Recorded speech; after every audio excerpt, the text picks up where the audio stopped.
Good afternoon, class 12. So, we are with the new chapter, relations. Okay. So, all of relations we have done in class 11th. So, some basics I am repeating for you. So, first was the Cartesian product of set. Okay, Cartesian product of sets. So, when there are two sets A and B, okay, two set, then the Cartesian product. Suppose one set is A and one set is B. Okay, then it is denoted by A cross B.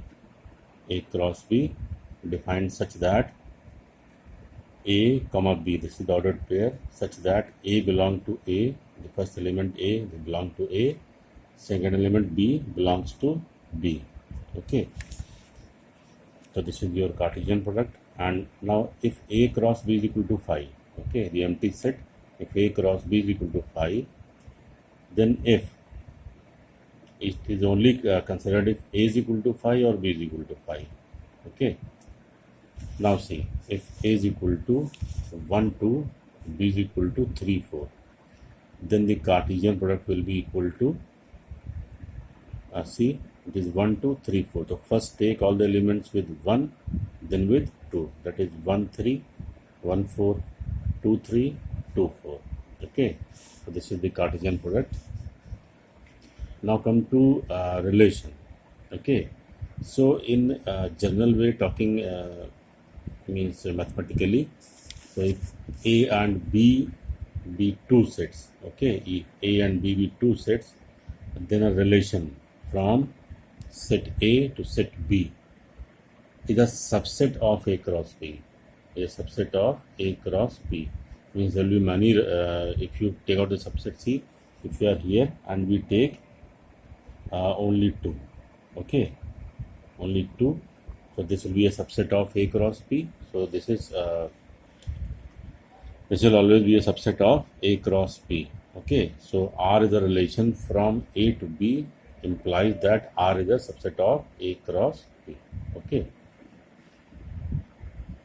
so if R is a relation from A to B, we write A R B, A related to B, or otherwise we write A not related to B.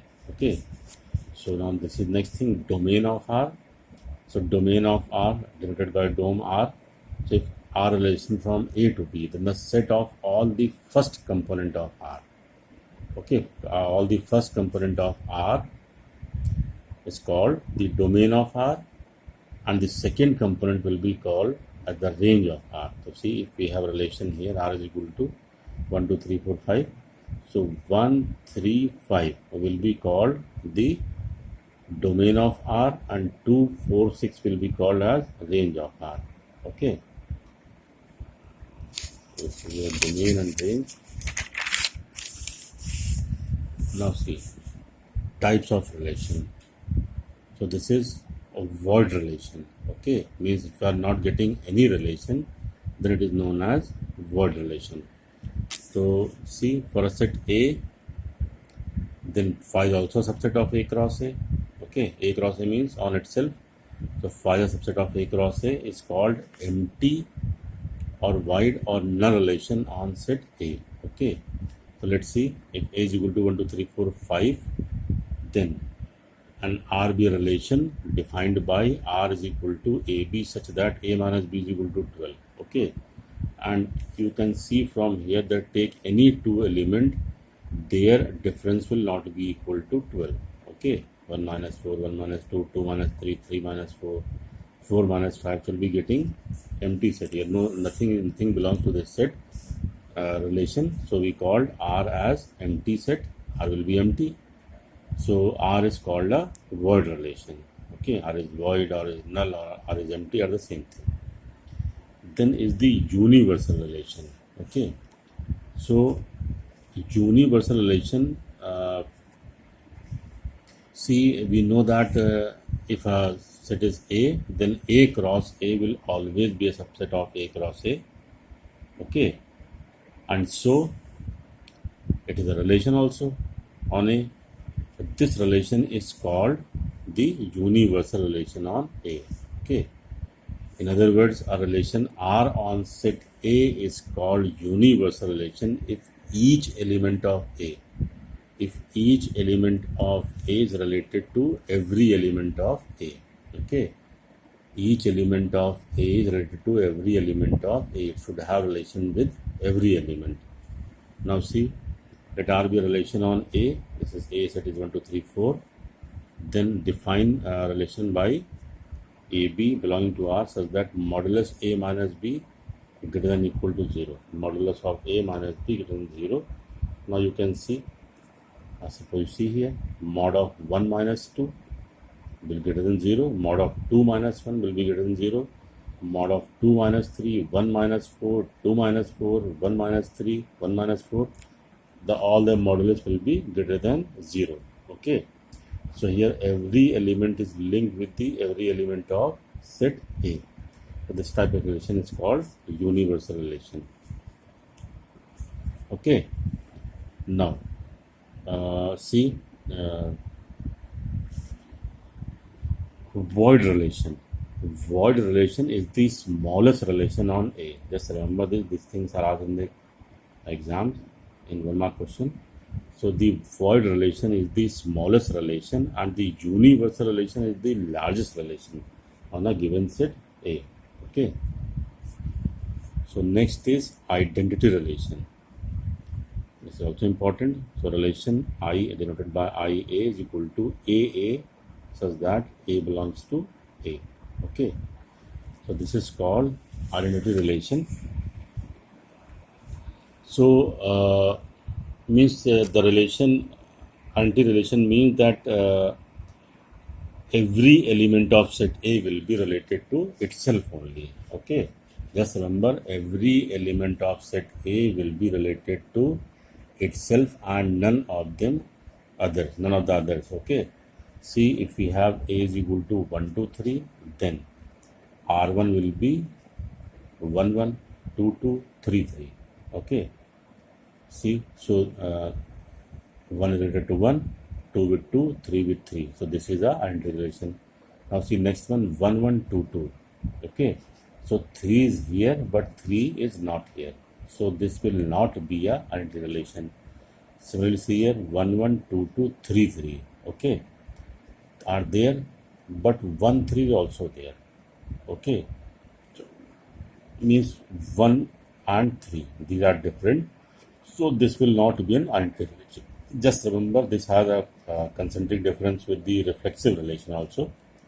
So remember this, in identity relation, this type of relation has to proceed. Okay, all the elements should be related to themselves only. Now see the reflex relation. So don't confuse with this reflex. I am going to discuss the reflex relation. A relation R on set A is said to be reflexive if every element of A is related to itself. See, the basic definitions are same. If A is related to itself. Okay, so R is reflexive implies, and that implies A belong to R for every A belonging to A. Okay, so a relation R on A is not reflexive if there exists any A belonging to capital A such that AA do not belong to R. Now see, in A, what we have? 1, 2, 3. Okay, so R1 we have defined 1, 1, 2, 2, 3, 3. See, every 1, 2, 3 has a relation with itself. Okay, and 1, 3, 3, 1, 3 and 2, 1 I have taken extra here. So this will be called reflexive because all these elements are linked with themselves and all are consumed here. So this will be a reflex relation. Okay. Similarly, see R2 1, 1, 3, 3, 2, 1, 3, 2. So see, 1, 1 is here, 3, 3 is here, but 2, 2 is not here. So this will not be a reflexive relation. Okay. But just remember, this is the basic difference between the identity and reflex. In the identity, all elements are related to itself only, but here they will be linked with itself and extra element can be there. Okay. Now, identity relation is always reflexive. It It is now quite understood that it is anti-relation of reflexive, but a reflexive relation need not to be, see, anti-relation is always reflexive, but converse need not to be true. Okay, reflexive relation may or may not be anti-relation. Now this is a symmetric relation. A relation R on set A. A relation R on set A is said to be symmetrical if AB belong to R implies BA belong to R. Means AB belong to R, so BA also belong to R. Then it will be said to be symmetrical. That is, A related to B implies B will be related to A for every AB belonging to the set A. Okay.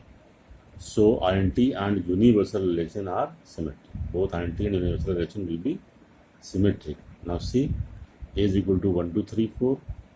So we have given R here like this, and R to the relation which is given like this. So it's asking whether this is symmetric or not. Okay. So how to check for symmetry? See, 1, 3 is there, 1, 3 is there, so 3, 1 is there. 1, 4 is there. Okay, so 4, 1 is there. And 2, 2, so 2, 2, 2, 2 are the same thing. Okay, so this will be symmetric. Now see, 1, 1 is already symmetric, 2, 2 symmetric, 3 symmetric. Now 1, 3 is there, but 3, 1 is not here. So you have to check for every set, every ordered pair. So 1, 3 is there, 3, 1 is not there. Therefore, this will not be a symmetric relation. Okay.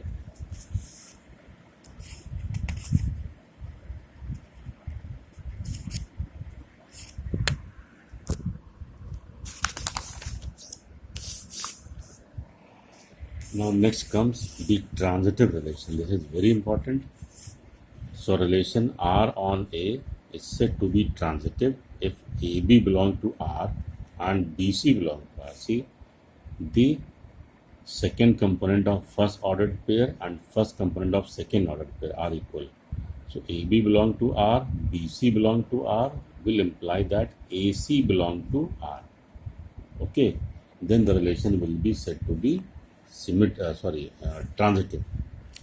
That is ARB and BRC implies ARC.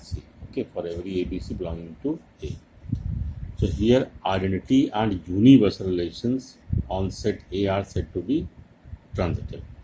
Okay, but set should be non-empty, then they will be transitive. So the identity and universal relation on non-empty set are transitive. Okay.